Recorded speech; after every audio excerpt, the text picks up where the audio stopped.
Hi, this is District 90 Superintendent Carrie Ruby. I'd like to share some information with you about some important facilities repairs and upgrades that are needed at District 90, as well as some financing options. To date, the District 90 Board of Education has discussed this topic and the idea of a zero tax rate increase working cash bond at several of their open meetings. As a recap to those conversations, the district is proposing selling approximately $17 to $19 million in bonds for a no tax rate increase to address our facility needs. We're able to do so with a no tax rate increase because the district currently has over just about 6 years remaining on our outstanding bonds. That makes it possible for us to layer in new project funding and allow for a no tax rate increase to the current bond tax rate. This assumes a 2% annual EAV increase, but we feel that's a safe assumption because District 90's EAV has increased 2 to 8% every year since 2016. An alternative would be to wait 6 years, but as you'll see on the following slides, it's not feasible to wait because of the needs that we have, and layering in the bonds would allow the work to be done without a tax rate increase. Some examples of the work that is needed immediately are at multiple schools we have HVAC needs. We have boilers and chillers that are aging and need to be replaced. That's necessary in order to keep the temperatures in classrooms comfortable and not necessitate us taking students to a remote or reduced day based on the temperatures in classrooms. This is an example also of some of the issues that arise when HVAC systems aren't working or when the equipment is not working. This is an example at Moy where the outdoor temperatures were 52 degrees and the classrooms were 78 or 77.8 degrees in those classrooms. At multiple schools, we also have restroom renovations that are needed. Our staff has done an outstanding job of trying to repair or patch issues that arise, but many of our restrooms just need simply to be completely renovated based on the age and the state that they're in. Flooring needs across the district also have been patched to this point. We have several areas that we've patched flooring, but at this point they need to be replaced. Playgrounds are another issue that we have at District 90. Playground surfacing specifically. Currently, they are not ADA compliant, which means that students that have mobility needs or are in wheelchairs, for example, are not able to play amongst their peers because the current surfacing consists of rubber mulch or pea gravel. In addition, playgrounds need to have a certain fall protection per code. And so when the mulch or the pea gravel washes away, which happens frequently with heavy rains, that decreases the fall protection that the playgrounds have. On the left side of this screen as well, you can see that some of our asphalt is failing and needs to be renovated because we would need to, as it rains, then the water freezes and expands, then those cracks become larger, and those are trip hazards for students, which is unsafe. The playgrounds are also very high maintenance because of the fact that the rain washes away the mulch or the pea gravel, and so that is an ongoing maintenance issue and cost to the district. In addition, we need to increase the height of our fencing around the playgrounds for added security. At multiple schools, we also have electrical and fire alarm upgrades that are needed. As you can see in these pictures, many of our systems are original to the school, and that creates issues because while they're working at this point, it's very difficult to find replacement parts when there are needs. We had an issue at Hinchcliffe this year where a replacement part was needed, so in order to turn lights on, and it took 6 weeks to get a replacement part, and so we had to bring in temporary lighting so that students could see the work on their desks. We also have some lighting repairs that are needed.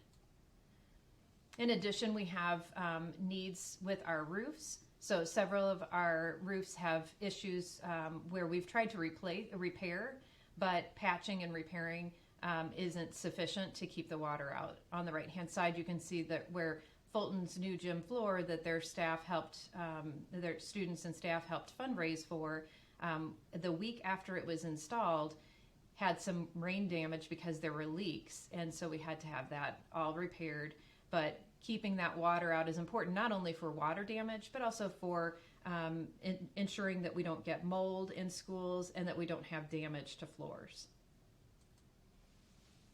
At multiple schools, we need to also address some envelope concerns. So water will find a way in, and if we don't address those issues, we create additional costs for the district in repairs. This is a picture of Marie Schaefer where some water infiltration concerns caused mold issues to grow, and so we've remediated that. We made sure that situation was addressed, but it's something that we want to review the architectural design of the outside of the building to ensure that it never happens again. We also have been working with our architects on our door issues, our door concerns. So while we want to ensure that the water doesn't make its way into the building, we also need to, anytime there's a gap in a door because of its age, that allows then, outside during the winter, outside cold air to come in, or hot air during the summer or fall months. And then the HVAC system has to work even harder to try to keep up. But it's also something that we want to ensure that the doors are well sealed for security reasons. Our exterior doors also need to be ADA compliant. We have several places where they are not currently ADA compliant with a strike pad for wheelchair accessibility. In multiple buildings, we have masonry and tuck pointing issues that need to be repaired and or resolved. At Schaefer Elementary, the old locker room area creates a stench for the building because of the fact that the shower drains are no longer used. There used to be showers and restrooms in that basement of Schaefer that is no longer used. It's only used for storage. But that creates, just like in a home where a shower or a drain that is not used creates a smell, that also needs to be addressed. And it needs to be completely, rather than just trying to put a Band-Aid on it, and what we've done in the past was to try to keep that area from creating a stench. We need to completely properly seal that and eliminate that area, those shower drains. In multiple schools, we have space needs, and that means then that we're storing items in hallways, or even at Schaefer, we have OT and PT services that are provided in the hallway based on the fact that we need space. We have done some assessments of our buildings to determine where possible space might be, but we are at the point where the district is struggling to maintain class sizes because of space. So we would like to, over the past 6 or 7 years, we've decreased class sizes, and we'd like to continue to do that, but the difficulty is that we're getting to a point where we don't have spaces for additional classrooms.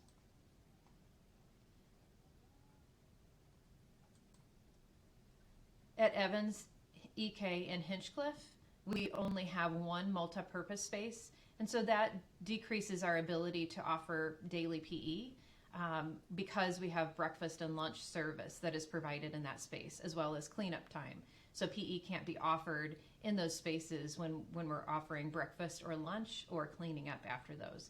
That significantly decreases our opportunity to offer PE on more than just currently 1 day a week. We also have fencing needs across the district for our elementary schools to be able to secure our perimeter. All of those needs are something that we want to handle as soon as possible. And unfortunately, those projects have been deferred year after year because of funding issues. And our current funding, we have a levy that we issue each year, and that only allows for our current projects to be taken care of, or our current needs.